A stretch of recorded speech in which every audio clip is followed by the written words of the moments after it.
Hello, dear viewers, and welcome back to our channel where we delve deep into the intricate tapestry of the British royal family, bringing you the most compelling and often surprising developments.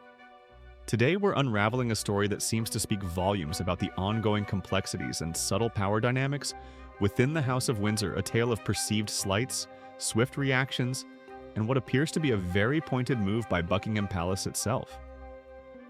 Before we embark on this fascinating journey, please do remember to show your support by liking this video, subscribing to our channel if you haven't already, and hitting that notification bell so you never miss an update on the royal narratives that captivate us all.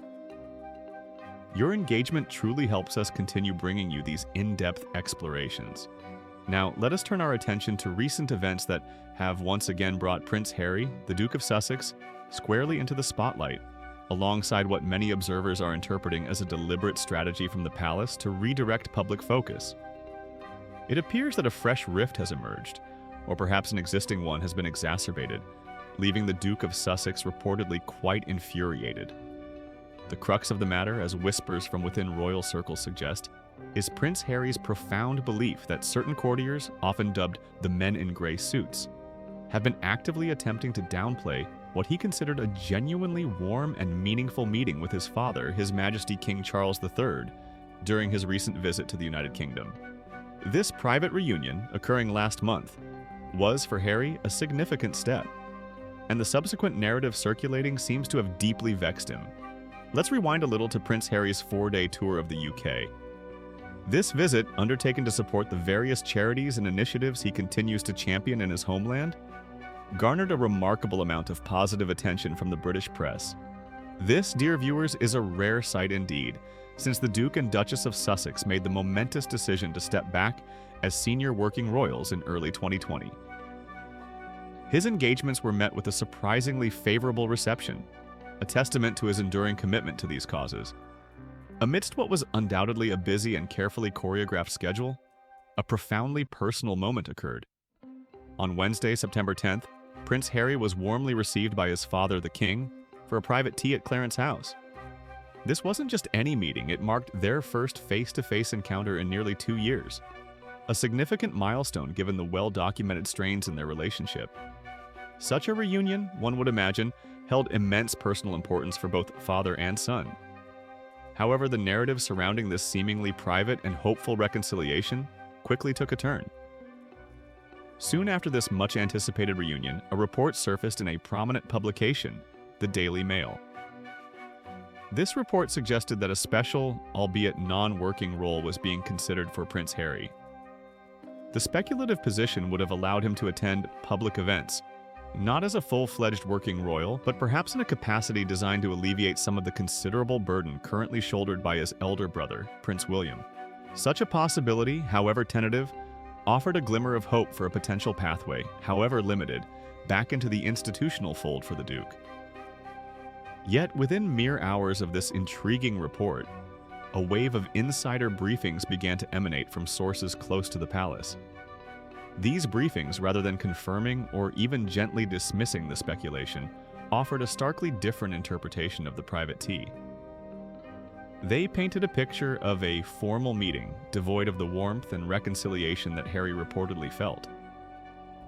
Furthermore, these anonymous sources vehemently dismissed any claims about a potential new position within the royal family for the Duke, doing so with remarks described as blistering and unequivocally negative. This swift and seemingly coordinated counter-narrative effectively extinguished any nascent hopes of a formal rapprochement. Naturally, this perceived undermining of what Prince Harry considered a meaningful personal interaction did not go unnoticed by his camp. In a swift and equally pointed response, sources close to the Duke of Sussex issued a scathing statement. This statement, delivered with palpable indignation, was unequivocally directed at the courtiers believed to be attempting to sabotage the delicate process of reconciliation between Prince Harry and his father. The message was clear and uncompromising. One source explicitly stated, and I quote, "The relationship between the Duke and His Majesty the King is a matter for the two of them and the two of them only." This powerful declaration was then followed by an even more direct and accusatory remark. The men in grey suits should stay out of it. This phrase, "men in grey suits," is a well-known euphemism within royal circles, referring to the powerful, often unseen advisors and officials who manage the monarchy's affairs and, in this instance, were seen to be meddling in a deeply personal family matter. The statement underscored Harry's profound frustration with what he perceived as external interference in his private familial bonds. Now, let's shift our gaze to another intriguing development, one that, in retrospect, appears to be intricately woven into this unfolding drama. While many royal tours are meticulously planned months in advance, often on the recommendation of the UK government, the timing of Princess Anne's recent, rather discreet visit to Ukraine has struck many observers as far more than a mere coincidence. Indeed, its timing, coming directly on the heels of Harry's activities, has raised more than a few eyebrows. Just after Prince Harry concluded his tour in the UK, he emerged in Ukraine, demonstrating his unwavering commitment to supporting veterans in his foundational capacity as the founder of the Invictus Games Foundation.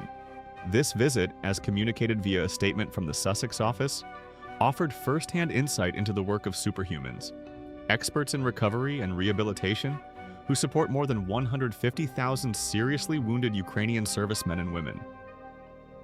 It was a powerful and poignant demonstration of solidarity and practical support for those who have sacrificed so much. Then, a mere 2 weeks later, the Princess Royal, Anne herself, appeared in Kiev. Her mission, while officially framed as a demonstration of support for the war-torn nation, carried an unspoken weight given the preceding events. This swift, almost immediate follow-up by a senior working royal to a region Harry had just visited seemed to many to be a strategically calculated move. Buckingham Palace explicitly stated that Princess Anne's visit was designed to demonstrate solidarity with the children and families living through the Russian invasion, as well as to bring much-needed attention to the traumatic experiences of children living on the front line of the ongoing conflict. These are, without doubt, noble and vital objectives reflecting the royal family's humanitarian commitments. However, the details surrounding this particular visit appear to have been chosen with a meticulous and almost surgical precision, adding another layer to the unfolding narrative. Princess Anne, for those who may not be fully acquainted with her remarkable dedication, is a staunch and unwavering supporter of the monarchy.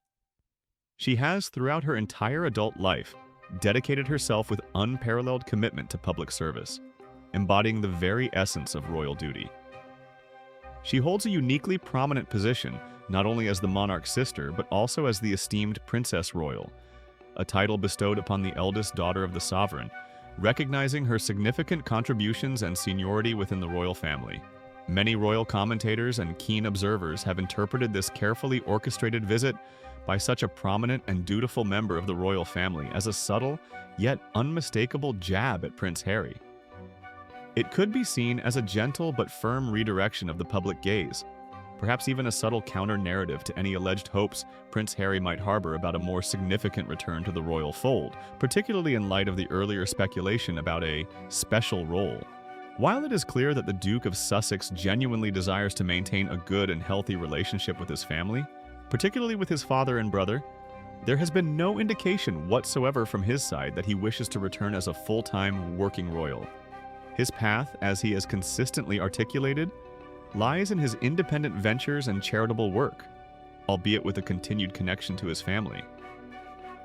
The palace's swift action, therefore, could be seen as a firm re-establishment of the established boundaries, a clear signal that while familial bonds may exist, a return to official duties is not on the cards, at least not in any capacity that might overshadow the established working royals. This fascinating interplay of events, dear viewers, paints a vivid picture of the enduring complexities within the British royal family. It highlights the delicate balance between personal relationships and institutional expectations, between individual desires and the overarching demands of the monarchy. The alleged downplaying of Harry's meeting with his father, followed by Princess Anne's strategically timed visit to Ukraine, suggests a carefully managed narrative from Buckingham Palace, aimed perhaps at reinforcing the established order and subtly countering any perceived aspirations from the Duke of Sussex.